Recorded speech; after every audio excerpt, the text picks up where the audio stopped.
ವಂದಿಸುತ್ತ ಓಂಕಾರ ಸ್ವರೂಪನಾಗಿ ಸರ್ವರಲ್ಲಿಯೂ ಸರ್ವಾಂತರ್ಯಾಮಿಯಾಗಿ ರಾರಾಜಿಸುತ್ತಿರುವ ಆ ಪರಬ್ರಹ್ಮ ವಸ್ತುವಿಗೆ ವಂದಿಸುತ್ತ ಧನುರ್ಮಾಸದ ಗೀತಾ ಅರ್ಥದ ಶ್ರವಣದ 11ನೆಯ ದಿನದ ಕಾರ್ಯಕ್ರಮವನ್ನು ಮುಂದುವರಿಸೋಣ. 5ನೇ ಅಧ್ಯಾಯಕ್ಕೆ ಬಂದಿದ್ದೇವೆ. ಅರ್ಜುನನ ಶೋಕ ನಿವಾರಣೆಗಾಗಿ ಸಾಂಖ್ಯಯೋಗ ಅಂದರೆ ಶಾಸ್ತ್ರಬದ್ಧವಾದಂಥ ಆತ್ಮ ಅನಾತ್ಮ ವಿಚಾರ, ಕರ್ಮಯೋಗ,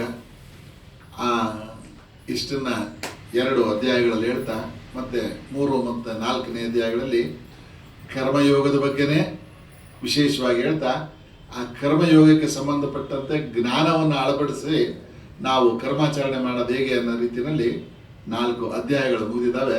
5ನೇ ಅಧ್ಯಾಯದಲ್ಲಿ ಕರ್ಮ ಸನ್ಯಾಸ ಯೋಗ, ಕರ್ಮವನ್ನು ಯಾವ ಕರ್ಮವನ್ನು ಮಾಡಬೇಕು ಯಾವ ಕರ್ಮವನ್ನು ಬಿಡಬೇಕು ಅನ್ನೋದು ಅರ್ಜುನನಿಗೆ ಇಲ್ಲಿ ಅನುಮಾನ ಬರುತ್ತೆ. ಇಷ್ಟೆಲ್ಲ ಹೇಳ್ಕೊಂಬಂದಪ್ಪ, ಆದರೆ ಮಾಡಬೇಕಾದ ಯಾವುದು ಕರ್ಮ ಸನ್ಯಾಸ ಮತ್ತು ಕರ್ಮಯೋಗ, ಇವೆರಡರಲ್ಲಿ ಯಾವುದನ್ನು ನಾನು ಅನುಸರಿಸಲಿ. ಕರ್ಮ ಸನ್ಯಾಸ ಅಂತ ಅಂದರೆ ಕರ್ಮಗಳನ್ನು ವರ್ಜಿತ ಮಾಡ್ತಕ್ಕಂಥದ್ದು.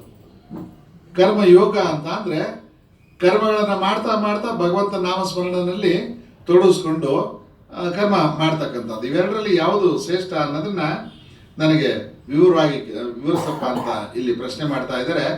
ಅರ್ಜುನನು ಕೇಳಿದನು, ಕರ್ಮ ಸನ್ಯಾಸವನ್ನು ಮತ್ತು ಕರ್ಮಯೋಗವನ್ನು ಹೊಗಳುತ್ತೀಯೇ, ಇವೆರಡರಲ್ಲಿ ಯಾವುದು ಶ್ರೇಯಸ್ಸನ್ನುಂಟು ಮಾಡುವುದೋ ಅದನ್ನು ನಿಶ್ಚಿತವಾಗಿ ನನಗೆ ಹೇಳು. ಕರ್ಮಗಳನ್ನು ಎಲ್ಲ ಕರ್ಮಗಳನ್ನು ಮಾಡಬೇಡ, ಕೆಲವು ಕರ್ಮಗಳನ್ನು ಮಾಡಬೇಕಾಗತ್ತೆ, ಕೆಲವು ಕರ್ಮಗಳನ್ನು ಬಿಡಬೇಕಾಗತ್ತೆ. ಈ ರೀತಿ ಕರ್ಮಗಳನ್ನು ನಾವು ಸಂನ್ಯಾಸ ಅಂತ ಅಂದರೆ ಬಿಡ್ತಕ್ಕಂಥದ್ದು, ನ್ಯಾಸ ಅಂದರೆ ಬಿಡೋದು, ಅಂತ ಅಂದರೆ ಕೆಲವು ಗುಂಪುಗಳಲ್ಲಿ ಯಾವುದು ಬಿಡಬೇಕು ಯಾವುದು ಬಿಡಬಾರ್ದು ಅನ್ನೋದನ್ನು ನೀನು ಹೇಳ್ತೀಯ. ಮತ್ತು ಎಲ್ಲ ಕರ್ಮವನ್ನು ಮಾಡು, ಕರ್ಮ ಯೋಗಿಯಾಗಿ ಮಾಡು, ಕರ್ಮ ಸಂಕಲ್ಪಗಳನ್ನು ವರ್ಜಿತನಾಗಿ ಮಾಡು, ನಿನಗೆ ಯಾವುದು ದೋಷ ಇಲ್ಲ ಅಂತ ಹೇಳ್ತೀಯ. ಇವೆರಡರಲ್ಲಿ ಯಾವುದು ಶ್ರೇಷ್ಠ? ಕರ್ಮಗಳನ್ನು ಬಿಟ್ಟು ಆಯ್ಕೆ ಮಾಡ್ಕೊಂಡು ಮಾಡ್ತಕ್ಕಂಥದ್ದು ಒಳ್ಳೆಯದಾ, ಅಥವಾ ಎಲ್ಲ ಕರ್ಮಗಳನ್ನು ಮಾಡ್ತಾ ನಾನು ಕರ್ಮ ಯೋಗಿಯಾಗಿ ಕಾರ್ಯನಿರ್ವಹಿಸೋದು ಒಳ್ಳೆಯದಾ?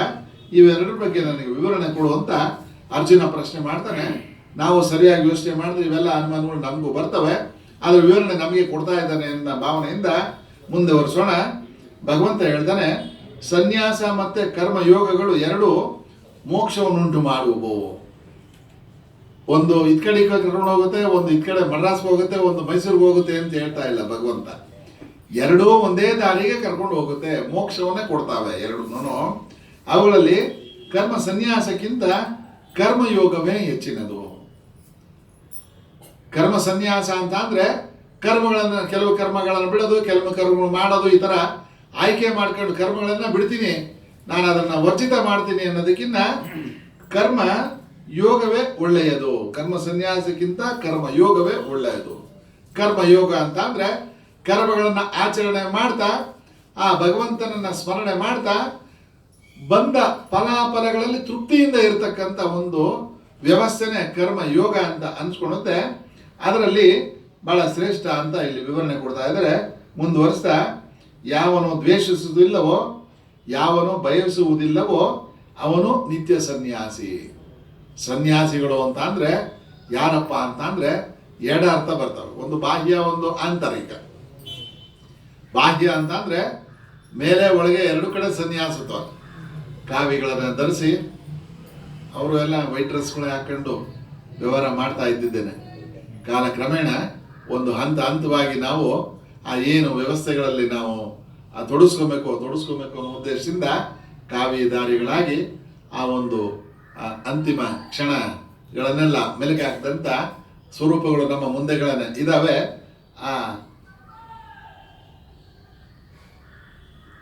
ಯಾರು ದ್ವೇಷಿಸುವುದಿಲ್ಲವೋ ಇದು ಕರ್ಮ ಸನ್ಯಾಸ ಎಲ್ಲ ಆದ್ಮೇಲೆ ಏನ್ ಮಾಡಬೇಕು, ಭಗವಂತ ನಾಮಸ್ಮರಣೆ ಅಷ್ಟೇ ಮಾಡ್ತೀನಿ, ಪ್ರಾಪಂಚಿಕ ವಿಷಯಗಳನ್ನ ದೂರ ಇಡ್ತೀನಿ ಅನ್ನೋದನ್ನ ಖಂಡಿತವಾಗಿ ನಿರ್ಧಾರ ಮಾಡ್ತಾ ಸನ್ಯಾಸ ಸ್ವೀಕರಣೆ ಮಾಡ್ತಕ್ಕಂಥದ್ದು ಒಂದು ವಿಧಾನ. ಅದು ಅದೇ ಕರ್ಮ ಮತ್ತೆ ಕರ್ಮ ಮಾಡ್ತಾ ಮಾಡ್ತಾ ಮಾಡ್ತಾ ಕೆಲಸ ಕಾರ್ಯಗಳನ್ನು ತೊಡಸ್ಕೊಂತ ಭಗವಂತನ ನಾಮಸ್ಮರಣೆಯಲ್ಲಿರ್ತಾ ವ್ಯವಹಾರ ಮಾಡೋದು ಒಂದು. ಬಾಹ್ಯ ಆಂತರಿಕ ಸನ್ಯಾಸ. ಆಂತರಿಕ ಸನ್ಯಾಸದಲ್ಲಿ ವಿಶೇಷತೆ ಏನು ಅಂತಂದ್ರೆ ಯಾವುದರಲ್ಲೂ ದ್ವೇಷ ಇಲ್ಲ. ಇದು ಒಳ್ಳೆಯದು, ಇದು ಮಾತ್ರ ನನಗೆ ಬೇಕು, ಇದು ಕೆಟ್ಟದ್ದು, ಇದು ನನಗೆ ಬೇಡ ಅಂತ ದ್ವೇಷ ರಾಗ ದ್ವೇಷಗಳು ಇಲ್ಲದಿಲ್ಲ, ಮತ್ತೆ ಬಯಸುವುದಿಲ್ಲ. ಇದು ಮಾತ್ರ ಬೇಕು, ಇದು ಬೇಡ, ಅದು ಬೇಡ, ಇದು ಬೇಕು ಅನ್ನೋ ಒಂದು ಮನಸ್ಸಿನಲ್ಲಿ ಪ್ರಾಪಂಚಿಕವಾಗಿ ವ್ಯವಹಾರಯುತವಾಗಿ ನಾವು ಏನು ಬರ್ತದೋ ಅದು ಅನುಭವಿಸ್ಕೊಂಡು ಹೋಗ್ಲೇಬೇಕಾಗುತ್ತೆ. ಮನಸ್ಸಿನಲ್ಲಿ ಯಾವ ಭಾವನೆಯಲ್ಲಿ ನಾವು ಇರಬೇಕು ಅನ್ನೋದನ್ನ ವಿವರಣೆ ಕೊಡ್ತಾ ಇದ್ದಾರೆ. ಅಂತ ಅವನಿಗೆ ಯಾವನು ದ್ವೇಷಿಸುವುದಿಲ್ಲ ಮತ್ತೆ ಬಯಸುವುದಿಲ್ಲ, ಬಯಕೆ ಮತ್ತೆ ದ್ವೇಷಗಳನ್ನು ದೂರ ಇಟ್ಟಿರ್ತಾನೆ ಅಂಥವನು ನಿತ್ಯ ಸನ್ಯಾಸಿ. ಕಾವಿ ಹಾಕದ ಇದ್ರೂ ಕೂಡ ಒಳಗಡೆ ಅವನು ನಿತ್ಯ ಸನ್ಯಾಸಿ ಆಗಿರ್ತಾನೆ. ಏಕೆಂದರೆ ಮಹಾಭಾವು ದ್ವಂದ್ವರಹಿತನು, ಬಂಧನದಿಂದ ಸುಖವಾಗಿ ಮುಕ್ತನಾಗುವನು. ದ್ವಂದ್ವರಹಿತನು, ನಿರ್ದಿಷ್ಟವಾಗಿ ಒಂದು ನಂಬಿಕೆ ಇಟ್ಕೊಂಡಂಥ ವ್ಯಕ್ತಿಗೆ ಮೋಕ್ಷ ದೊರೀತದೆ. ನಾವು ಕಥೆಗಳಲ್ಲಿ ನೋಡ್ಬೋದು, ದ್ರೌಪದಿ, ಗಜೇಂದ್ರ ಮೋಕ್ಷ ಇತ್ಯಾದಿಗಳಲ್ಲಿ ಒಂದೇ ಸ್ಮರಣೆಯಿಂದ ಭಗವಂತನನ್ನ ನಾಮಸ್ಮರಣೆ ಮಾಡಿದಾಗ ಅವ್ರಿಗೆ ಏನು ಕಷ್ಟ ಅನ್ನೋದು ಬಂದಿತ್ತು ಅದನ್ನು ನಿವಾರಣೆ ಮಾಡ್ತಾನೆ ಭಗವಂತ. ಆ ಜೊಂಡು ಹಿಡ್ಕೊಂಡು ಗಜೇಂದ್ರ ಕೂಗೋಷ್ಟೊತ್ತೂ, ಬಟ್ಟೆ ಹಿಡ್ಕೊಂಡು ಕೃಷ್ಣ ಕೃಷ್ಣ ಅಂತ ಕೂಗೋಷ್ಟೊತ್ತೂ ಬರಲಿಲ್ಲ. ಇದು ಒಂದೇ ದ್ವಂದ್ವ ಇಲ್ಲ. ಅಲ್ಲಿ ದ್ವಂದ್ವ ಬಿಟ್ಬಿಟ್ರೆ ಏನಾಗ್ಬಿಡ್ತದೋ, ಇಲ್ಲಿ ಬಿಟ್ಬಿಟ್ರೆ ಏನಾಗ್ಬಿಡ್ತದೋ ಅನ್ನೋ ದ್ವಂದ್ವ ಇಲ್ದಿರ ಕೃಷ್ಣ ಅಂತ ನೆನೆದಾಗ ಅವನು ಬಂಧನದಿಂದ ಸುಖವಾಗಿ ಮುಕ್ತ ಮಾಡ್ತೀನಿ. ಜ್ಞಾನಯೋಗವು ಕರ್ಮಯೋಗವು ಬೇರೆ ಬೇರೆ ಎಂದು ತಿಳಿಯದವರು ಹೇಳುತ್ತಾರೆ. ಯೋಗ ಅಂತ ಸೇರಿದಾಗ ಆತ್ಮ ಅನಾತ್ಮ ವಿಚಾರಗಳನ್ನು ನಾವು ಒಂದು ಏಕ ಮುಖವಾಗಿ ನೋಡ್ತಾ ಇರುವಂತಹ ವಿಚಾರ ಕರ್ಮಯೋಗ. ಕರ್ಮದಲ್ಲಿ ಯೋಗ, ಕರ್ಮಗಳನ್ನು ಮಾಡ್ತಾ ಭಗವಂತನಿಗೆ ಸಮರ್ಪಣೆ ಮಾಡ್ತಕ್ಕಂಥದ್ದು ಕರ್ಮಯೋಗ ಆಗುತ್ತೆ. ಜ್ಞಾನಯೋಗ ಅಂತ ಅಂದ್ರೆ ತಿಳುವಳಿಕೆಯಿಂದ ವಿಚಾರಗಳಲ್ಲಿ ಏನು ಹೇಳಿದ್ಯೋ ಅದನ್ನ ಮಾಡ್ತಾ ಅನುಷ್ಠಾನ ಮಾಡ್ತಕ್ಕಂಥದ್ದು ಜ್ಞಾನ ಆಗುತ್ತೆ. ಈ ಜ್ಞಾನಯೋಗ ಬೇರೆ, ಕರ್ಮಯೋಗ ಬೇರೆ ಬೇರೆ ಬೇರೆ ಅಂತ ಗೊತ್ತಿಲ್ಲದವರು ಹೇಳ್ತಾರೆ. ಆದರೆ ಪಂಡಿತರು ಹಾಗೆ ಹೇಳುವುದಿಲ್ಲ. ಪಂಡಿತರು ಅಂತ ಅಂದ್ರೆ ತಿಳುವಳಿಕೆ ಇರ್ತಕ್ಕಂಥವ್ರು ಹಾಗೆ ಹೇಳುವುದಿಲ್ಲ. ಯಾವುದನ್ನೇ ಆಗಲಿ ಚೆನ್ನಾಗಿ ಅನುಷ್ಠಾನ ಮಾಡಿದವನು ಎರಡರ ಫಲವನ್ನು ಹೊಂದುತ್ತಾನೆ. ಯಾರೇ ಆಗಿರಲಿ, ಚೆನ್ನಾಗಿ ಅನುಷ್ಠಾನ ಮಾಡಿದವನು. ಬರೇ ತ್ಯಾಗರಾಜ ಕೃತಿಗಳು ಮಾತ್ರ ಆಡಿದ್ರೇನೆ ಭಗವಂತ ಒಲಿತಾನೆ ಅಂತ ಅಂದ್ರೆ ತಪ್ಪಾಗ್ತದೆ. ಅಲ್ಲಿಗೆ ಪುರಂದರದಾಸರ ಕೃತಿಗಳಿಗೆ, ತತ್ವವಚನಗಳಿಗೆ ಬೆಲೆ ಇಲ್ವಾ? ಇಲ್ಲ. ಯಾವುದನ್ನಾದನು ಕನಕದಾಸರನ್ನ ನಾವು ನೆನೆಸ್ಕೊಂಬೋದಾಗಿರ್ತದೆ. ಅವರು ಫಸ್ಟ್ ವ್ಯಾಸ ಪೀಠಕ್ಕೆ ಬಂದಾಗ ಏನಪ್ಪ ನನಗೇನಾದ್ರೂ ಗುರುಬೋಧೆಗಳು, ಯಾಕೆಂದ್ರೆ ಅವ್ರು ಯಾವುದು ಸಂಸ್ಕಾರ ಇನ್ನೂ ಪಡೆದಿರ್ತಕ್ಕಂಥದ್ದಿಲ್ಲ, ಹೊಸದಾಗಿ ಬಂದಿರ್ತಾರೆ. ಇವನಿಗೆಲ್ಲ ಗುರುಬೋಧೆಯಲ್ಲಿ ಕೊಡ್ತದೆ, ಹೋಗಯ್ಯ ಕೋಣ ಅಂತ ನನಗೇನಾದ್ರು ಮಂತ್ರ ಕುಡಿಯೋದು, ಕೋಣನ ಮಂತ್ರ ಜಪಿಸೋಗಯ್ಯ ಅಂತ ಹೇಳಿ ಕಳಿಸ್ತಾರೆ. ಅವರು ಕೋಣ ಅಂತಾನೆ ಹೇಳಿ ಕೋಣನ್ನೇ ಪ್ರತ್ಯಕ್ಷ ಮಾಡ್ಕೊಂಡು ಬರ್ತಾರೆ. ಅಲ್ಲಿ ಆ ಮಠ ಕಟ್ಟ ಹೋಗೋ ದೊಡ್ಡ ಬಂಡೆ ಅಡ್ಡ ಬಂದಿರ್ತದೆ. ವ್ಯಾಸರಾಯರು ಇಷ್ಟೊಂದು ನೀವು ಮಹತ್ತರವಾದಂಥ ಸಾಧನೆ ಮಾಡ್ಕೊಂಡು ಬಂದಿದ್ರನ್ನ ವೇಸ್ಟ್ ಮಾಡೋದು ಬೇಡ ಅಪ್ಪ, ಬಂದಿದ್ಯಾ ಆ ಬಂಡೆನ ನಿವಾರಣೆ ಮಾಡೋಗಪ್ಪ ಅಂತ ಹೇಳಿದಾಗ ಕೋಣ ಆ ಬಂಡೆನ ನಿವಾರಣೆ ಮಾಡಿಕೊಟ್ಟು, ಇವಾಗಾದ್ರೂ ಬುಲ್ಡೋಸರ್ಗಳು ಏನೇನೋ ತಂದವ್ರೆ ಹೊಡೆದಾಕಕ್ಕೆ, ಅವಾಗ ಏನು ಇರಲಿಲ್ಲ. ಮಠ ಕಟ್ಟೋದು ಹೆಂಗಪ್ಪ ಅಂತ ಯೋಚನೆ ಮಾಡ್ತಿದ್ದಾಗ ಆ ಕೋಣದಿಂದ ಅದನ್ನ ನಿವಾರಣೆ ಮಾಡಿಸ್ಕೊಂಡು ಅಂತ ಕನಕದಾಸರ ಕಥೆನಲ್ಲಿ ಬರ್ತದೆ. ನಂಬಿಕೆ, ಕೋಣ ಅಂತ ನಂಬಿಕೆ ಬಂದ ಅವರು ಪ್ರಾರ್ಥನೆ ಮಾಡಿದಾಗ ಭಗವಂತ ಕೋಣನ ರೂಪದಲ್ಲೇ ಪ್ರತ್ಯಕ್ಷ ಬರ್ತಾನೆ. ನಂಬಿಕೆಯಿಂದ ಯಾವ ರೂಪದಲ್ಲಿ ಕರೆದ್ರೆ ಆ ರೂಪದಲ್ಲಿ ಅವರಿಗೆ ಯಾವ ಚೆನ್ನಾಗಿ ಅನುಷ್ಠಾನ ಮಾಡಿ ಎರಡರ ಫಲ, ಆ ಫಲವನ್ನು ಕೊಡ್ತೀನಿ ನಾನು. ಸಾಂಖ್ಯರು ಹೊಂದುವ ಸ್ಥಾನವನ್ನೇ ಕರ್ಮಯೋಗಿಗಳು ಹೊಂದುತ್ತಾರೆ. ಸಾಂಖ್ಯರು ತತ್ವಜ್ಞಾನ ತಿಳಿದಿರೋರು ಏನು ಜ್ಞಾನನ ಪಡಿತಾರೋ ಕರ್ಮಯೋಗವನ್ನು ಮಾಡ್ತಕ್ಕಂಥವರು ಅದನ್ನೇ ಪಡಿತಾರೆ. ಎರಡನ್ನು ಒಂದೇ ಎಂದು ನೋಡುವವನೇ ನಿಜವಾದ ಜ್ಞಾನಿ. ಅದು ಬೇರೆ ಇದು ಬೇರೆ ಅಂತಲ್ಲ, ಎಲ್ಲ ವಿಷಯಗಳಲ್ಲೂ ಒಂದೇ ಅಂತ ನೋಡ್ತಕ್ಕಂಥವನು ನಿಜವಾದ ಜ್ಞಾನಿ. ಕರ್ಮಯೋಗದ ಸಹಾಯವಿಲ್ಲದೆ ಸನ್ಯಾಸವನ್ನು ಹೊಂದುವುದು ಕಷ್ಟ. ಕರ್ಮಯೋಗದ ಸಹಾಯವಿಲ್ಲದೆ, ಕರ್ಮಯೋಗ ಅಂತ ನಾವು ಅನುಷ್ಠಾನ ಮಾಡೋದನ್ನು ಬಿಟ್ಟು ಬೇರೆ ಹಾಗೆ ಕರ್ಮ ಯೋಗಿಯು ಶೀಘ್ರವಾಗಿ ಬ್ರಹ್ಮವನ್ನು ಹೊಂದುತ್ತಾನೆ. ಕರ್ಮಯೋಗ ಮಾಡ್ತಕ್ಕಂಥ ವ್ಯಕ್ತಿ ಶೀಘ್ರವಾಗಿ ಬ್ರಹ್ಮವನ್ನು, ಪರಬ್ರಹ್ಮ ವಸ್ತುವನ್ನು ಸಾಕ್ಷಾತ್ಕಾರ ಪಡೆದುಕೊಳ್ಳೋದಕ್ಕೆ ಸುಲಭವಾಗಿ ಸಾಧ್ಯವಾಗುತ್ತೆ. ಯೋಗದಿಂದ ಕೂಡಿದವನು ಪರಿಶುದ್ಧ ಅಂತಃಕರಣ ಉಳ್ಳವನು, ಸ್ವಾಧೀನ ಚಿತ್ತದವನು, ಜಿತೇಂದ್ರಿಯನು, ಸಮಸ್ತ ಭೂತಗಳನ್ನು ತನ್ನ ಸ್ವರೂಪವಾಗಿ ನೋಡುವನು, ಕರ್ಮಗಳನ್ನು ಮಾಡ್ತಿದ್ರು ಬದ್ಧನಲ್ಲ. ಕರ್ಮಗಳನ್ನು ಮಾಡ್ತಾ ಇದ್ರೂ ಕೂಡ ಎಲ್ಲ ಕರ್ಮನೂ ಯಾವುದೇ ಕರ್ಮ ಆಗಿರ್ಬೋದು ಮಾಡ್ತಾ ಇದ್ರು ಮನಸ್ಸಿನಲ್ಲಿ ಯಾವ ಭಾವನೆ ಇಟ್ಕೊಂಡು ಮಾಡಿದ್ರೆ ಅವನ ಕರ್ಮಕ್ಕೆ ಅಂಟದಿಲ್ಲ ಅನ್ನೋದಕ್ಕೆ 4-5 ವಾಕ್ಯಗಳಲ್ಲಿ ವಿವರಣೆ ಕೊಡ್ತಾರೆ. ಯೋಗದಿಂದ ಕೂಡಿದವನಾಗಿ ಆತ್ಮ ಪರಮಾತ್ಮ ಎರಡು ಒಂದೇ ಅನ್ನೋ ತತ್ವದಿಂದ ಆ ಚೇತನ ಸ್ವರೂಪ ಕೆಲಸ ಮಾಡ್ತಾ ಇದೆ ಅಂತ ನಂಬಿಕೆಯಿಂದ ಮಾಡ್ತಕ್ಕಂಥವನು ಪರಿಶುದ್ಧ ಅಂತಃಕರಣ ಉಳ್ಳನಾಗಿ. ಅಂತಃಕರಣ ಪರಿಶುದ್ಧವಾಗಿರಬೇಕು. ಅಲ್ಲಿ ಗಲೀಜು ಮಾಡ್ಕೊಂಡ್ಬೇಡ್ದು, ಗಡಿಬಿಡಿ ಮಾಡ್ಕೊಂಡ್ಬೇಡ್ದು, ಕಸ ಹಾಕೊಂಡು ಕೂತ್ಕೊಂಡ್ಬೇಡ್ದು, ಶುದ್ಧವಾಗಿರ್ತಕ್ಕಂಥವನು. ಸ್ವಾಧೀನ ಚಿತ್ತದವನು, ತನ್ನ ಚಿತ್ತವನ್ನು ತನ್ನ ಹಿಡಿತದಲ್ಲಿ ಇಟ್ಕೊಂಡಿರ್ತಕ್ಕಂಥವನು. ಜಿತೇಂದ್ರಿಯಗಳು, ಇಂದ್ರಿಯಗಳನ್ನು ನಿಯಂತ್ರಣದಲ್ಲಿ ಇಟ್ಕೊಂಡಿರ್ತಕ್ಕಂಥವನು. ಸಮಸ್ತ ಭೂತಗಳನ್ನು ತನ್ನ ಸ್ವರೂಪವಾಗಿ ನೋಡುವವನು. ಅವ್ರು ಬೇರೆ ಇವ್ರು ಬೇರೆ, ಇದು ನಂದು ಅದು ನಿಂದು ಅಂತಲ್ಲ, ಎಲ್ಲದರಲ್ಲೂ ಸಮಸ್ತ ಭೂತಗಳಲ್ಲಿ ತನ್ನ ಸ್ವರೂಪನು ಆತ್ಮಸ್ವರೂಪನೇ ಇದೆ ಅನ್ನೋದನ್ನ ನೋಡ್ತಕ್ಕಂಥವನು ಕರ್ಮಗಳನ್ನು ಮಾಡುತ್ತಿದ್ದರೂ ಬದ್ಧನಲ್ಲ. ಅದಕ್ಕೆ ಅಂಟು ಅಂದರೆ ಒಂದು ಕರ್ಮದ ಅಂಟು ಅಂದರೆ ಅದರದ ಬಂಧನ ಬರೋದಿಲ್ಲ. ತತ್ವವೇತನಾದ ಯೋಗಿಯು ನೋಡುವ, ಇದು 2 ಶ್ಲೋಕಗಳು ಬಹಳ ಚೆನ್ನಾಗಿ ಹೇಳಿದ್ದಾರೆ. ಯೋಗಿ ಯಾವ್ಯಾವ ರೀತಿ ವ್ಯವಹಾರ ಮಾಡ್ತಾನೆ ಅನ್ನೋದನ್ನ. ಯೋಗಿ ಆದವನು ಬರೀ ಎಲ್ಲೋ ಬೆಟ್ಟದ ಮೇಲೆ ಕೂತ್ಕೊಂಡು ತಪಸ್ ಮಾಡ್ತಾನೆ, ಅಥವಾ ಮರ ಹತ್ಬಿಟ್ಟು ತಪಸ್ ಮಾಡ್ತಾನೆ, ಅಥವಾ ಗುಹೆ ಒಳಗಡೆ ಸೇರ್ಕೊಂಡು ತಪಸ್ ಮಾಡ್ತಾನೆ ಅಲ್ಲ. ಯೋಗಿಯ ಕೆಲಸ ಯಾವ ರೀತಿ ಇರ್ತದೆ ಅಂತ ಈ 2 ಶ್ಲೋಕನ ಗಮನಿಸಬೇಕಾಗುತ್ತೆ. ಏಕೆಂದರೆ ಇದು ನಿತ್ಯಾಚರಣೆಗೆ ಬೇಕಾಗಿರ್ತಕ್ಕಂಥ ಅಂಶಗಳು. ಯೋಗಿ ಅಂದರೆ ಯಾರಪ್ಪ, ಏನು ಮಾಡ್ತಾನಪ್ಪ ಅನ್ನೋ ಪ್ರಶ್ನೆ ಅವಾಗ ಬರ್ತಾ ಇರ್ತದೆ. ಯೋಗಿ ಯೋಗಿ ಯೋಗ ಯೋಗಿ ಹೇಳ್ತಾನೆ ಇರ್ತೀವಿ. ಹಂಗಂದ್ರೆ ಏನು ಅನ್ನೋದನ್ನ ಫಸ್ಟ್ ಅರ್ಥ ಮಾಡ್ಕೊಬೇಕಾಗುತ್ತೆ. ಬರೀ ಯೋಗ ಅಂತ ಹೇಳ್ಬಿಟ್ಟಿಲ್ಲ. ಆ ಯೋಗಿ ಅಂದರೆ ವಿವರಣೆಗಳನ್ನ ಸಾಕಷ್ಟು ವಿವರವಾಗಿ ಕೊಡ್ತಾ ಹೋಗ್ತಾರೆ. ಈ 2 ಶ್ಲೋಕಂತೂ ಬಹಳ ಅದ್ಭುತವಾದಂಥ ವಿವರಣೆ ಕೊಡ್ತಾವೆ. ಏನು, ತತ್ವವೇತನಾದ ಯೋಗಿಯು ಏನು ಮಾಡ್ತಾನಪ್ಪ, ನೋಡುವಾಗ ನೋಡ್ತಾ ಇದ್ದೀವಿ. ಈಗ ಕೂಡ ಭಗವಂತನ ಸ್ಮರಣೆ, ಭಗವಂತನ ಇಚ್ಛೆಯಿಂದ ವ್ಯವಹಾರ ಮಾಡ್ತಾ ಇದ್ದೀವಿ ಅಂತ ನೋಡ್ತಾನೆ. ಕೇಳುವಾಗ ಗೀತೆ ಕೇಳ್ತಾ ಇದ್ದೀವಿ ಅಥವಾ ಮನೆಯಲ್ಲಿ ಗಲಾಟೆ ಕೇಳ್ತಾ ಇದ್ದೀವಿ, ಎರಡೂ ಭಗವಂತಂದೇ ವಾಯ್ಸು. ಅವನ ಜ್ಞಾನ ಇರೋದ್ರಿಂದ ಅದು ಅರಿವು ನಮಗೆ ಮೂಡ್ತಾ ಇದೆ. ಆ ಜ್ಞಾನ ಇಲ್ಲ, ಅರಿವಿಲ್ಲ ಅಂತ ಅಂದ್ರೆ ಎಲ್ಲಿ ಕೇಳೋದು? ಶವ ಆಗೋಗುತ್ತೆ. ಶಿವ ಹೋಗಿ ಕೇಳುವಾಗಲು, ಮುಟ್ಟುವಾಗಲು, ಏನಾದರೂ ಮುಟ್ಟು ನೋಡ್ಬೇಕಾದ್ರೆ ತಣ್ಣಗಿದೆಯಾ ಬಿಸಿ ಇದೆಯಾ ಏನು ಮುಟ್ಬೇಕಾದ್ರೂ ಭಗವಂತನ ಸ್ಮರಣೆ ಇದೇನೆ. ಅದ್ರ ಮೂಲಕ ನಾನು ವ್ಯವಹಾರ ಮಾಡ್ತಾ ಇದೀಯನ್ನ ಅರಿವಿಂದ ಮಾಡ್ತಾನೆ. ಮೂಸುವಾಗಲು 10-10:30 ಅಷ್ಟೊತ್ತು ಬರ್ತದೆ ಗಮ್ ಅಂತ. ನಾನು ರಾಮಕೃಷ್ಣ ಅಂತ ಇರ್ತೀವಿ. ಓ ಪ್ರಸಾದ ಇವತ್ತು ಇದಿರ್ಬೋದು. ಮೂಗು ಅಡ್ರೆಸ್ ಹೊಟ್ಟೋಗ್ತದೆ. ಯಾರು ಪೋಸ್ಟಲ್ ತಂದು ಕೊಡೋದಿಲ್ಲ. ಮೂಸುವಾಗಲು ಭಗವಂತನ ಸುವಾಸನೆ ಎಲ್ಲಿಂದ ಎಲ್ಲಿಗೆ ತಂದು ಕೊಡ್ತಾನಪ್ಪ ಅನ್ನೋದನ್ನ ಅಲ್ಲ, ಬರೀ ಪ್ರಸಾದ ಮಾತ್ರ ನೆನ್ಸ್ಕೊಳ್ಳೋದಲ್ಲ. ಯಾವುದೇ ಆಗಿರ್ಬೋದು, ಒಳ್ಳೇದಾಗಿರ್ಬೋದು, ಕೆಟ್ಟದ್ದಾಗಿರ್ಬೋದು, ಆ ಭಗವಂತನ ಅರಿವಿದ್ರೆ ಮಾತ್ರನೇ ಇದು ಭಗವಂತನ ಇಚ್ಛೆಯಿಂದ ಆಗ್ತಾ ಇದೆ ಅನ್ನೋ ಒಂದು ರೀತಿ. ತಿನ್ನುವಾಗಲು ಊಟ ಮಾಡಲೇ ಮಾಡ್ತೀವಿ, ಭಗವಂತನಿಗೆ ಅರ್ಪಣೆ ಮಾಡಿ, ಭಗವಂತನಿಗೆ ಹೋಗ್ತಾ ಇದೆ, ಭಗವಂತ ಇದ್ದಾನೆ, ಅವನಿಗೆ ಅರ್ಪಣೆ ಮಾಡ್ತಾ ಇದ್ದೀವಿ. ಯೋಗಿಯ ಲಕ್ಷಣ ಹೇಳ್ತಾ ಇರೋದು. ಯಾವಾಗ ಮಾಡ್ತಾನೆ? ತಿನ್ನುವಾಗ, ನೋಡುವಾಗ, ನಡೆಯುವಾಗಲು.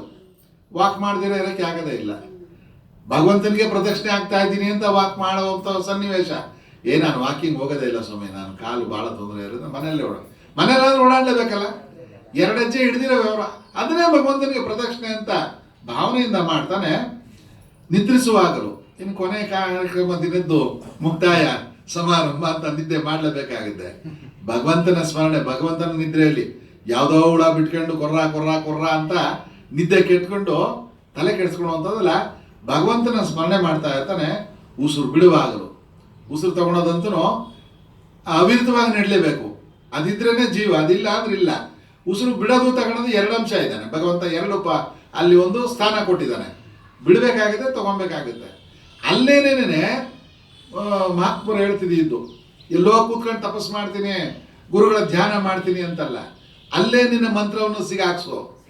ಉಸಿರೆ ತಗೊಳೋವಾಗ ಸೋ ಅನ್ನೋ, ಬಿಡೋವಾಗ ಹಮ್ ಅನ್ನೋ. ಮಂತ್ರ ಆಗೋಯ್ತು. ಗುರು ಮಂತ್ರ ಸ್ಮರಣೆ ಪ್ರತಿನಿತ್ಯನಿಂದ ಇರ್ತದೆ. ಪ್ರತಿ ಉಸಿರು ತಗೊಳೋವಾಗ ಮರ್ತು ಹೋಗ್ತಾ ಇರ್ತದೆ.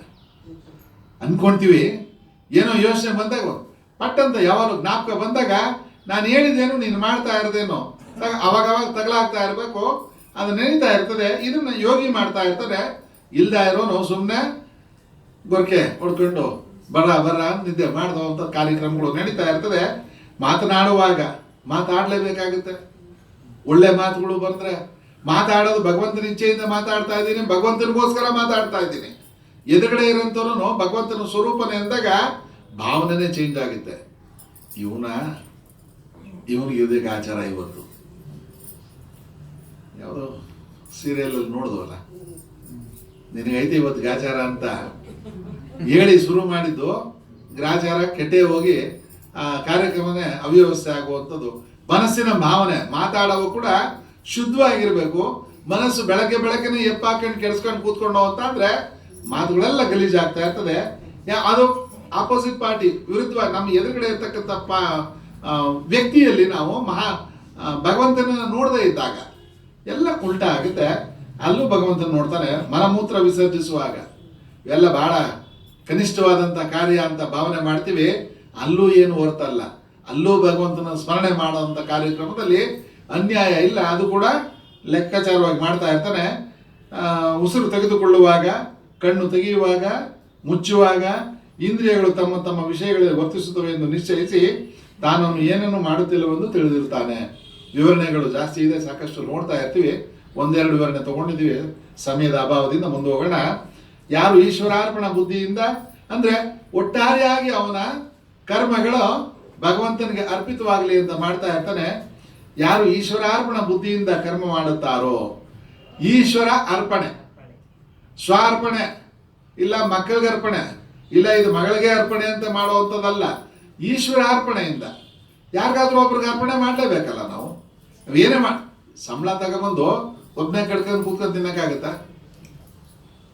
ಅಷ್ಟೋ ಎಷ್ಟೋ ಅರ್ಪಣೆ ಮಾಡಲೇಬೇಕಲ್ಲ. ಹಂಚಿನಕ್ಕೆ ತಾನೇ ಒಬ್ಬನಿಗೋಸ್ಕರ ಜೀವನ ಮಾಡಲಿಕ್ಕೆ ಸಾಧ್ಯನೇ ಇಲ್ಲ. ಮನುಷ್ಯ ಸಂಘಜೀವಿ ಅಂತ ಟೈಟ್ಲ್ ಕೊಟ್ಬಿಟ್ಟಿದ್ದಾರೆ. ಆದ್ರಿಂದ ಅರ್ಪಣೆ ಯಾರು ಭಗವಂತ ಈಶ್ವರನಿಗೆ ಅರ್ಪಣೆ ಮಾಡ್ತಾನೆ. ಈಶ್ವರ ಅಂತ ಅಂದ್ರೆ ಅಲ್ಲಿಟ್ಟಿರ್ತಕ್ಕಂಥ ವಿಗ್ರಹ ಅಲ್ಲ, ವಿಗ್ರಹ ಸಾಂಕೇತಿಕವಾಗಿ ಆ ರೂಪದಲ್ಲಿ ಎಲ್ಲ ಕಡೆ ಇದ್ದಾನೆ.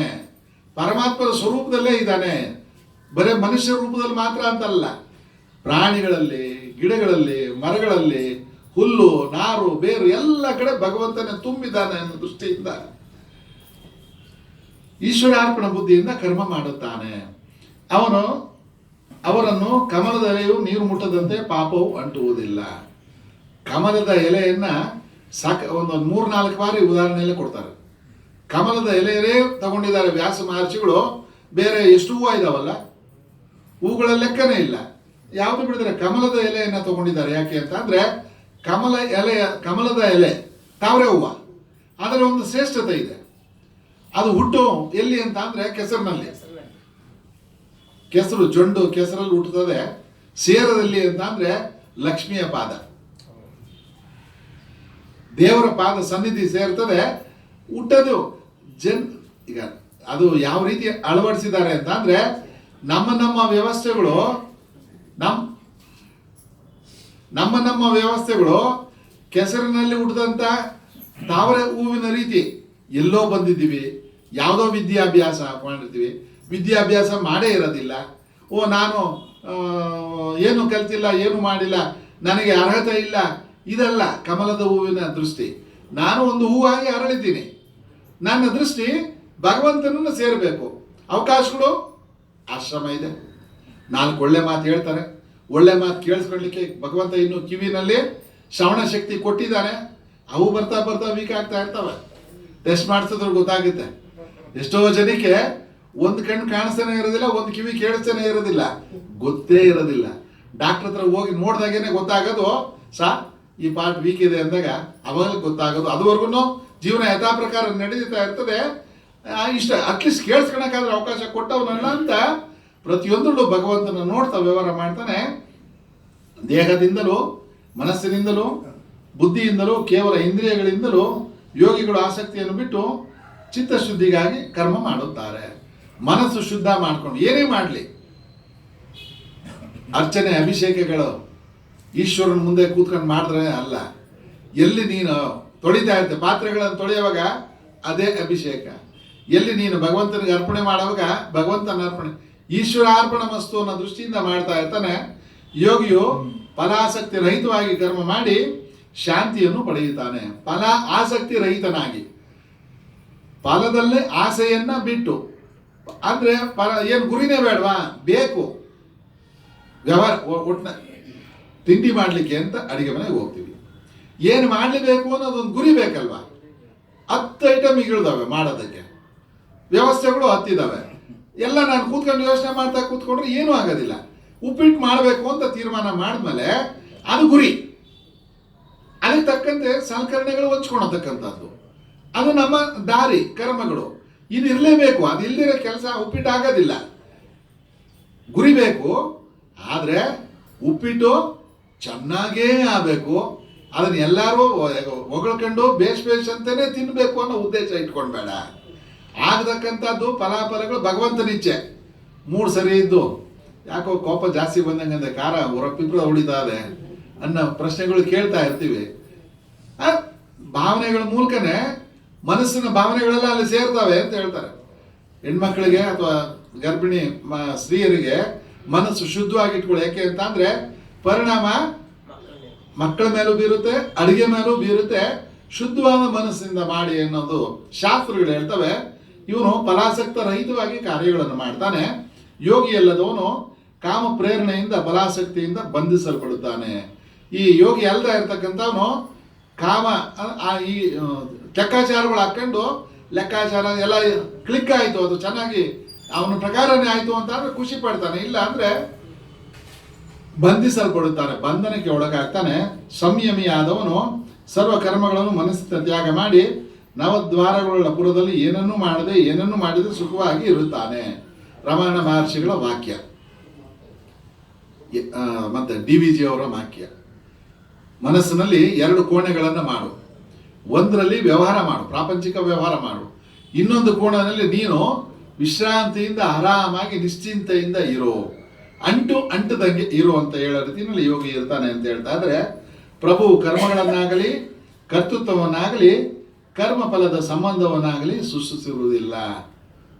ಚೇರ್ ಮೇಲೆ ಕೂತಿದ್ದೀವಿ, ಚೇರ್ ಹಿಡ್ಕೊಂಡಿದ್ಯಾ ನಮ್ಮನ್ನ? ನಾವೆಷ್ಟೊತ್ತು ಕೂತಿದ್ದೀವೋ ಅಷ್ಟೊತ್ತು ಇರ್ತದೆ, ಬಿಟ್ಟು ಎದ್ದು ಹೋದ್ರು ಓದ್ತಾ ಇರ್ತದೆ. ಇದೇ ರೀತಿ ಪ್ರಪಂಚದ ವ್ಯವಹಾರ. ಇಂಥವ್ರ ಹೆಂಡತಿ, ಇಂಥವ್ರ ಗಂಡ, ಇಂಥವ್ರ ಮಕ್ಕಳು, ಇಂಥವ್ರು ಸೊಸೆ ಇತ್ಯಾದಿ ಬಂಧನಗಳು ಚೇರ್ ಮೇಲೆ ಕುಂತ್ಕೊಂಡಷ್ಟೇನೆ ಅಂಟು, ಬಿಟ್ರೆ ಇಲ್ಲ, ಹಿಡ್ಕೊಂಡ್ರೆ ಅಂಟು. ಕರ್ಮಗಳನ್ನು ಕರ್ತೃತ್ವವನ್ನಾಗಲಿ ಕರ್ಮಫಲದ ಸಂಬಂಧವನ್ನಾಗಲಿ ಸೃಷ್ಟಿಸುವುದಿಲ್ಲ, ಅದರ ಸ್ವಭಾವ ಕೆಲಸ ಮಾಡುತ್ತದೆ. ಈಶ್ವರನು ಯಾರೊಬ್ಬರ ಪಾಪವನ್ನಾಗಲಿ ಪುಣ್ಯವನ್ನಾಗಲಿ ತೆಗೆದುಕೊಳ್ಳುವುದಿಲ್ಲ. ಭಗವಂತ ಎಲ್ಲ ನೋಡ್ತಾನಷ್ಟೇ, ಏನೇನು ಇಡ್ತಾರೆ ಮುಂದೆ ಅಂತ ನೋಡ್ತಾನೆ. ನಮಗೆ ಇಲ್ಲ ಇಂಥದ್ದು ಮಾತ್ರ ಸರಿಯಾಗಿ ತಂದಿದ್ದೆ, ನನಗೆ ಅದು ಬೇಕಾಗಿತ್ತು ಅಂತ ಯಾವತ್ತಾನ ಕೇಳಿದ್ದಾನ. ಪ್ರಸಾದ ಇಡುವಾಗ ಆಯ್ಕೆ ಭಗವಂತನಲ್ಲ, ನಮ್ಮದು. ಜ್ಞಾನವು ಅಜ್ಞಾನದಿಂದ ಮುಚ್ಚಿರುವುದರಿಂದ ಪ್ರಾಣಿಗಳು ಮೋಹಗೊಳ್ಳುತ್ತಿರುವವು. ಅಜ್ಞಾನದಿಂದ ಆವೃತನಾಗಿ ಜ್ಞಾನವನ್ನು ಕಳ್ಕೊಂಡು ವ್ಯವಹಾರ ಮಾಡ್ತಾನೆ. ಆತ್ಮಜ್ಞಾನದಿಂದ ಅಜ್ಞಾನವನ್ನು ನಾಶ ಮಾಡಿಕೊಂಡಿರುವ ಜ್ಞಾನವು ಸೂರ್ಯನಂತೆ ಪರವಸ್ತುವನ್ನು ಪ್ರಕಾಶಿಸುತ್ತದೆ. ಯಾವನು ಆತ್ಮಜ್ಞಾನ ತಿಳುವಳಿಕೆ, ಆತ್ಮ ಅಂದ್ರೇನು, ಅದ್ರ ಪ್ರಕಾಶ ಅಂದ್ರೇನು, ಅದ್ರ ತಿಳುವಳಿಕೆ ಅಂದ್ರೇನು, ಅದ್ರ ಚಟುವಟಿಕೆ ಅಂದ್ರೇನು ಅದನ್ನು ತಿಳಿದಿರ್ತಕ್ಕಂಥವನು ಅಜ್ಞಾನವನ್ನು ನಾಶ ಮಾಡಿಕೊಂಡು ಆ ಗಾಜಿನ ಮೇಲೆ ಇರ್ತಕ್ಕಂಥ ಧೂಳು ಅನ್ನ ಶುದ್ಧ ಮಾಡಿದ ರೀತಿಯಲ್ಲಿ, ಆ ಕೆಂಡದ ಮೇಲೆ ಕೂದಂಥ ಬೂದಿಯನ್ನು ಶುದ್ಧ ಮಾಡಿ ವ್ಯವಹಾರ ಮಾಡ್ತಕ್ಕಂಥ ರೀತಿಯಲ್ಲಿ ಇವನು ಅಜ್ಞಾನವನ್ನು ನಾಶ ಮಾಡಿಕೊಂಡು ವ್ಯವಹಾರ ಮಾಡ್ತಾನೆ. ಜ್ಞಾನವು ಸೂರ್ಯನಂತೆ ಪರವಸ್ತುವನ್ನು ಪ್ರಕಾಶಿಸುತ್ತದೆ. ಒಳಗಡೆ ಕೆಂಡ ಯಾವಾಗಲೂ ಇದ್ದೇ ಇರ್ತದೆ, ಆತ್ಮವಸ್ತು ಯಾವಾಗಲೂ ಇದ್ದೇ ಇರ್ತದೆ. ಅರಿತುಕೊಂಡಾಗ ಅದರ ಅನುಭವ ಆಗುತ್ತೆ. ಬ್ರಹ್ಮದಲ್ಲಿಯೇ ನಿಶ್ಚಯ ಬುದ್ಧಿಯುಳ್ಳವರು, ಬ್ರಹ್ಮದಲ್ಲಿಯೇ ಮನಸ್ಸಿಟ್ಟಿರೋರು, ಬ್ರಹ್ಮನಿಷ್ಠರಾಗಿರೋರು, ಬ್ರಹ್ಮ ತತ್ಪರರು, ಜ್ಞಾನದಿಂದ ಪಾಪವನ್ನು ಕಳೆದುಕೊಂಡಿರೋರು ಪುನರಾವೃತ್ತಿ ರೂಪ ಮೋಕ್ಷವನ್ನು ಪಡೆಯುತ್ತಾರೆ. ಮೋಕ್ಷ ಬಿಡುಗಡೆ ಅಂತ ಅಂದ್ರೇನು? ಯಾವುದಕ್ಕೋ ಅಂಟ್ಕೊಂಡಿರ್ತೀವಿ ಅಥವಾ ಯಾವುದಕ್ಕೋ ಹಿಡ್ಕೊಂಡಿರ್ತೀವಿ, ಬಿಡುಗಡೆ ಬಾಕಿ ಸಾಕಷ್ಟು ಜೈಲಲ್ಲಿ ಬರ್ತದೆ. ಇವರು ಜೈಲಿಂದ ಬಿಡುಗಡೆ ಹೊಂದಿದ್ದರು, ಅವನು ಕೆಟ್ಟಾಕಿರ್ತಾರೆ, ಅಲ್ಲಿಂದ ಆಚೆ ಬಿಟ್ರು. ಹಂಗೆ ನಮ್ಮನ್ನು ಎಲ್ಲಿಂದ ಅವರು ಬಿಡ್ತಾರೆ ಅಂದರೆ ನಮಗೂ ಇದೆ ಬಂಧನ. ಎಲ್ಲಿ ಅಂತ ಅಂದರೆ ದೇಹ ನಾನು, ಈ ಪಂಚೇಂದ್ರಿಯಗಳಿಂದ ಇರ್ತಕ್ಕಂಥ ದೇಹ ನಾನು ಅನ್ನೋ ಬಂಧನಕ್ಕೆ ಒಳಗಾಗಿರ್ತೀವಿ. ಯಾವಾಗ ಬ್ರಹ್ಮದಲ್ಲಿಯೇ ನಿಶ್ಚಯ ಬುದ್ಧಿಗಳು ನಾವು ಇಟ್ಕೊಂತೀವಿ, ಇದು ಒಳಗಡೆ ಇರ್ತಕ್ಕಂಥದ್ದು ಆತ್ಮ ಸ್ವರೂಪ ಪರಬ್ರಹ್ಮ ವಸ್ತು ಅಂತ ನಾವು ನಿಶ್ಚಯವಾಗಿ ತೀರ್ಮಾನ ಮಾಡ್ಕೊತೀವಿ. ಬ್ರಹ್ಮದಲ್ಲಿಯೇ ಮನಸ್ಸನ್ನು ಇಡ್ತೀವಿ. ನಾನು ಉಸಿರಾಡ್ತಾ ಇರೋದು, ಕೇಳ್ತಾ ಇರೋದು ಎಲ್ಲ ವ್ಯವಹಾರಗಳು ಬ್ರಹ್ಮ ಚೇತನ ಸ್ವರೂಪದಿಂದ ಅನ್ನೋದನ್ನು ಅರಿವಲ್ಲಿ ಇಟ್ಕೊಂತೀವಿ. ಮತ್ತೆ ಬ್ರಹ್ಮ ನಿಷ್ಠರಾಗಿರ್ತೀವಿ. ಆ ಪರಬ್ರಹ್ಮ ವಸ್ತುವಿನೇ ನಾವು ನಂಬ್ಕೊಂಡಿರ್ತೀವಿ. ಬ್ರಹ್ಮ ತತ್ಪರರು ಆ ಬ್ರಹ್ಮನ ವಿಚಾರದಲ್ಲಿ ವ್ಯವಹಾರ ಮಾಡ್ತಕ್ಕಂಥವ್ರು ಜ್ಞಾನದಿಂದ ಪಾಪವನ್ನು ಕಳೆದುಕೊಂಡಿರುವವರು. ಜ್ಞಾನದಿಂದ ಪಾಪವನ್ನ ಕಳ್ಕೊಂಡಿರ್ತಕ್ಕಂಥವ್ರು ಪುನರಾವೃತ್ತಿ ರೂಪ ಮೋಕ್ಷವನ್ನು ಪುನರಾವೃತ್ತಿ ಮತ್ತೆ ವಾಪಸ್ಸು ಬರ್ತಾರೆ ಅನ್ನೋ ಒಂದು ಅಂಶವನ್ನ ಕಳ್ಕೊಂಡು ಮೋಕ್ಷವನ್ನು ಪಡೆಯುತ್ತಾನೆ. ಅಂದ್ರೆ ಜನನ ಮರಣಗಳ ಬಂಧನದಿಂದ ಬಿಡುಗಡೆಯನ್ನು ಹೊಂದುತ್ತಾನೆ ಅನ್ನೋದು ಅಭಿಪ್ರಾಯ. ವಿದ್ಯಾ ವಿನಯಗಳಿಂದ ಕೂಡಿದ ಬ್ರಾಹ್ಮಣ, ಗೋವು, ಆನೆ, ನಾಯಿಯ ಮಾಂಸವನ್ನು ತಿನ್ನುವವರು, ಇವರಲ್ಲಿ ಜ್ಞಾನಿಗಳು, ಸಮದರ್ಶಿಗಳು ಆರಿಯುವವರು. ಎಲ್ಲಿ ಸ್ವಾಮಿ ಒತ್ತಿತ್ತಲ್ಲಿ ಹೇಳ್ಬಿಟ್ಟವ್ರೆ, ನಾಯಿ ಮಾಂಸ ಯಾರಾದರೂ ತಿಂತಾರ ಅಂತ ಅನ್ನಿಸ್ಬೋದು. ಪಕ್ಕದ ದೇಶಗಳು, ಪಕ್ಕದ ಊರುಗಳಿಗೆ ಹೋದ್ರೆ ಗೊತ್ತಾಗ್ತದೆ ಯಾರ್ಯಾರು ಏನೇನು ಮಾಡ್ತಾರೆ ಅಂತ. ಆಶ್ಚರ್ಯ ಆಯ್ತು. ಕೊಡಗು ಪ್ರದೇಶ ಅನ್ನೋದು ಕೇಳಿದೀವಲ್ಲ, ಅದ್ ಕಡೆ ಏನು ವಿಶೇಷವಾದಂಥ ಬೆಳೆ ಅಂತ ಅಂದ್ರೆ ಕಿತ್ತಲೆ ಹಣ್ಣು. ಕಿತ್ತಲೆ ಹಣ್ಣು ಕಾಣದ ಕಡೆ ಕೋತಿಗಳಿದ್ರೆ ಬಿಡ್ತಾರ? ಇಲ್ಲ. ಅಲ್ಲಿ ವ್ಯವಹಾರ ಮಾಡಿದರೆ ಕೋತಿಗಳು ಭಗವಂತನ ಕೋತಿಗಳು ಒಂದು ಬಿಡೋದಿಲ್ಲ. ಕೋತಿ ಕಂಡ್ರೆ ತೊಂದರೆ ಆಗುತ್ತೆ ಅನ್ನೋ ದೃಷ್ಟಿಯಿಂದ ಅದನ್ನ ನಿವಾರಣೆ ಮಾಡ್ತಕ್ಕಂಥ ಅಂಶಗಳು ಇಟ್ಕೊಂಡಿದ್ದಾರೆ. ಇನ್ನು ಚೈನಾಲೆಲ್ಲ ಹೋದ್ರೆ ನಾಯಿ ಇರಲಿ, ಬೇರೆ ಬೇರೆ ಎಲ್ಲ ಪ್ರಾಣಿಗಳನ್ನು ಸ್ವೀಕಾರ ಮಾಡ್ತಾರೆ ಅನ್ನೋದು ಗೊತ್ತಿದೆ. ಎಲ್ಲದರಲ್ಲೂ ಅವರು ಶ್ರೇಷ್ಠ, ಇವರು ಅಶ್ರೇಷ್ಠ ಅನ್ನೋ ಭಾವನೆ ಇಲ್ಲ. ಎಲ್ಲದರಲ್ಲೂ ಬ್ರಾಹ್ಮಣ ಆಗಿರ್ಬೋದು, ಹಸು ಅದು ಅಮೃತ ಸ್ವರೂಪ, ಸಾಕ್ಷಾತ್ ಆ ಪರಮಾತ್ಮನೇ ಅದರ ವಾಸಿಸ್ತಾನೆ ಅಂತ ಹಿಂದೆಗಡೆ ನಮಸ್ಕಾರ ಮಾಡ್ತಕ್ಕಂಥ ಅಭಿಪ್ರಾಯ. ಅಲ್ಲಿ ಮಾತ್ರ ಶ್ರೇಷ್ಠ. ನಾಯಿ ಕೀಳು ಅನ್ನೋ ಭಾವನೆಯಲ್ಲಿ ಎಲ್ಲಾದ್ರೂ ಸಮವಾಗಿ ನೋಡ್ತಾ ಇರ್ತಾನೆ. ದೋಷ ರಹಿತನಾಗಿಯೂ ಸಮನಾಗಿಯೂ ಇರುವ ಬ್ರಹ್ಮದಲ್ಲಿ ಯಾರ ಮನಸ್ಸು ನಿಂತಿರುವುದು ಅವರು ಇಲ್ಲಿಯೇ ಸಂಸ್ಕಾರವನ್ನು ಜಯಿಸುತ್ತಾರೆ. ಆದ್ದರಿಂದ ಅವರು ಬ್ರಹ್ಮದಲ್ಲಿಯೇ ನೆಲೆಸುತ್ತಾರೆ. ದೋಷರಹಿತವಾಗಿಯೂ ಸಮನವಾಗಿಯೂ ಇರುವ ಬ್ರಹ್ಮದಲ್ಲಿ, ಬ್ರಹ್ಮ ಇವೆಲ್ಲ ಹೊರತಾಗಿರ್ತದೆ. ದೋಷರಹಿತವಾಗಿದೆ, ಸಮವಾಗಿದೆ. ಒಂದ್ ಕಡೆ ಜಾಸ್ತಿ ಇದೆ, ಅಥವಾ 6 ಅಡಿ ಇರೋರ ಹತ್ರ ಜಾಸ್ತಿ ದೊಡ್ಡ ಬ್ರಹ್ಮ ಇದೆ, ಚಿಕ್ಕದಾಗಿರೋರ ಹತ್ರ ಕಮ್ಮಿ ಬ್ರಹ್ಮ ಇರುತ್ತಂತಲ್ಲ, ಅದು ದೋಷರಹಿತವಾಗಿದೆ, ಎಲ್ಲ ಕಡೆ ಸಮವಾಗಿದೆ. ಈ ಬ್ರಹ್ಮದಲ್ಲಿ ಯಾರ ಮನಸ್ಸು ನಿಂತಿರುವುದೋ ಅವರು ಇಲ್ಲಿಯೇ ಸಂಸಾರವನ್ನು ಜಯಿಸುತ್ತಾರೆ. ಯಾವುದೋ ಮುಂದಿನ ಜನ್ಮದಲ್ಲಿ ಇದರಲ್ಲಿ ನಮಗೆ ಮೋಕ್ಷ ಕೊಡ್ತಾರೆ ಅಂತ ಅಲ್ಲ, ಇದ್ದಾಗೇನೆ ಬಿಡುಗಡೆ. ನಿತ್ಯ ಸನ್ಯಾಸಿ, ಉಂಡು ಉಪವಾಸಿ ಅಂತ ಒಂದು ವಾಕ್ಯಗಳಲ್ಲಿ ಇದ್ದಾಗೇನೆ ಇದ್ದಲ್ಲೇ ಬಿಡುಗಡೆ ಕೊಡ್ತಾನೆ. ಆದ್ರಿಂದ ಅವರು ಬ್ರಹ್ಮದಲ್ಲಿಯೇ ನೆಲೆಸಿರ್ತಾರೆ. ಮುಖ ನೋಡಿದ ತಕ್ಷಣ ಗೊತ್ತಾಗುತ್ತೆ ಅವರು ಯಾವ ಸಂಸ್ಕಾರದಲ್ಲಿ ಇದ್ದಾರೆ ಅನ್ನೋದು. ಬೇರೆ ಕನ್ನಡಿಗಳು ತಗೊಂಡು ಹುಡುಕ್ಬೇಕಾಗಿಲ್ಲ. ಸ್ಥಿರಬುದ್ಧಿ ಉಳ್ಳವನು, ಮೋಹವಿಲ್ಲದವನು, ಬ್ರಹ್ಮದಲ್ಲಿಯೇ ಇರುವವನು ಆದ ಬ್ರಹ್ಮಜ್ಞಾನಿಯು ಪ್ರಿಯವಾದದಲ್ಲಿ ಹಿಗ್ಗದೆ ಅಪ್ರಿಯವಾದದಲ್ಲಿ ಕುಗ್ಗದೆ ಇರುತ್ತಾನೆ. ಈ ಬ್ರಹ್ಮಜ್ಞಾನಿ ಯಾವುದರ ಇರ್ತಾನೆ ಅಂತ ಅಂದ್ರೆ ಏರಿಕೆನೂ ಇಲ್ಲ, ಇಳಿಕೆನೂ ಇಲ್ಲ. ಶಾಲ ಹಾಕಿದ್ರು ಅಂತ ಮೇಲೆ ಕೂತ್ಕೊಳ್ಳೋ ಅಂಥದ್ದಲ್ಲ. ಇವತ್ತು ನನ್ನನ್ನ ನಿಷ್ಠುರ ಮಾಡಿ ಖಂಡ ಮಾಡಿ ಕೆಳಗಡೆ ಬೀಳ್ಸಿದ್ರು ಅನ್ನೋ ದೃಷ್ಟಿನೂ ಇಲ್ಲ, ಸಮವಾಗಿರ್ತಾನೆ ಅಂತ ಹೇಳ್ತಾರೆ. ಮುಂದಿನ ಶ್ಲೋಕಗಳನ್ನು ನಾಳೆ ಮುಂದುವರಿಸೋಣ. ಓಂ ಮಂಗಳಂ ಗುರುದೇವಾಯ ಮಹನೀಯ ಗುಣಾಬ್ಧೇ ಸರ್ವಲೋಕ ಶರಣ್ಯಾಯ ಸಾಧುರೂಪಾಯ ಮಂಗಳಂ. ಮಂಗಳಂ ಶ್ರೀ ಕುರುಕ್ಷೇತ್ರೇ ರಣಕ್ಷೋಣಿ ವಿಹಾರಣೆ ಪಾರ್ಥಸಾರಥಿ ರೂಪಾಯ ಗೀತಾಚಾರ್ಯಾಯ ಮಂಗಳಂ. ಶ್ರೀಕೃಷ್ಣ ಭಗವಾನ್ ಕಿ ಜೈ, ಸದ್ಗುರು ಮಹಾರಾಜ್ ಕಿ ಜೈ. ಜೈ ಜೈ ಹರ ನಮಃ ಪಾರ್ವತಿ ಪತೆ, ಹರ ಹರ ಮಹಾದೇವ.